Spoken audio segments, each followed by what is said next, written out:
what do you think is, I mean, why are these scandals cropping up? And it's, most of them are centric to one person, and that's top leadership. Okay. Right. We must understand MICA Holdings, AIMST or MIED is a different entity than the political party. Of course, all these three initiatives were started by MIC, but they all have their own sets of management to run the entire thing. As far as MICA Holdings is concerned, I very well remember there was a resolution put in the last thing in AGM, annual general meeting they had recently, some years back, that they want to sell one of their properties and take the money and give it back to all shareholders, so that with an interest, so that the problem is settled. The AGM approved the selling of that particular property, but the very next day, or within the next few days, one of our MIC's senior member of the party put an injunction. So the injunction is put, we can't do anything. MIC's intention is to solve this problem as soon as possible. Of course, there are one or two people who don't want us to solve this problem for their own benefit, not benefiting the community at all, not benefiting the shareholders, but benefiting that particular person himself. So he has put in an injunction, and because of the injunction, we had to forego a good deal that wanted to buy the property. So we're back to square one. However, we are still not, the MICA Holdings, the board of directors of MICA Holdings have not given up. They are continuing with the efforts to make sure that the shareholders get back their money as soon as possible. As far as AIMST is concerned, you must remember AIMST is the university, it's the only university outside India which is built by Indians, nowhere else in the world. And AIMST University was built by the support of all MIC branch chairmen in this country, and of course the government of Malaysia, and the party president Dato' Sri Samivelu. He himself personally have raised millions of ringgit to make sure the university is built. And the AIMST is linked to MIED. MIED is also managed by different sets of management. I will not be able to comment more on that, basically because the issues now has been brought to the court. And we are now waiting for the case to be heard.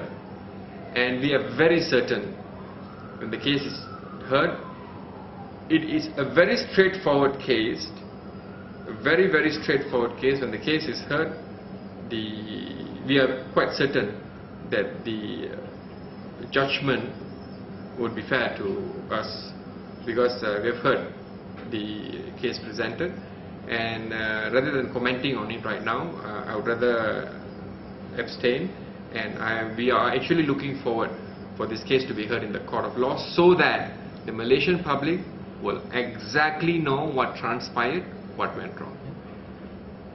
Your opinion, you were talking about AIMST just now and saying that it was built, the only university outside of India built by Indians, by Indian money. However, the number of Indians in AIMST was still reasonably low compared to any other nationalist university, say like UiTM. Now, AIMST say it works on meritocracy. However, at the same time, a lot of Indian students say they cannot get into medical seats or other seats that are deemed lucrative or in high demand, and AIMST offers certain courses. So why the disparities there? No, we do not do that at all. You are absolutely correct. AIMST entrance into medical faculty and engineering faculty and any other faculty for that matter is based on merit. If you have the points that is required by the university, you will get it, irrespective whether you're a Chinese or an Indian or a Malay. As for the numbers, why the number of Indian students are very little in India, you must understand our population in this country is that much. Okay, we have only 7% population in the country, but I think the percentage of Indian population and Indian student population in AIMST is more than 7%. Okay, and if you see that there's many Chinese students are studying, then the population of the race in this country is also big. We have also international students studying there. But we will not, AIMST will not compromise on the quality of the students there. Okay, we cannot, because AIMST has produced a good number of medical students and they are very well respected in all the hospitals that they are working right now. I have heard a lot of good reviews from MOs, from hospitals, that our students are doing very, very well. All this is because we've been very strict on the entrance. If we let that a little bit loose, I think it will affect the credibility of the university. So I don't think it is fair for us to touch on that. Whoever is running the checking on the entrance and in charge of the entrance of medical faculty, I think they're doing a good job. We cannot let sentimental values to get a student into the system without the merit.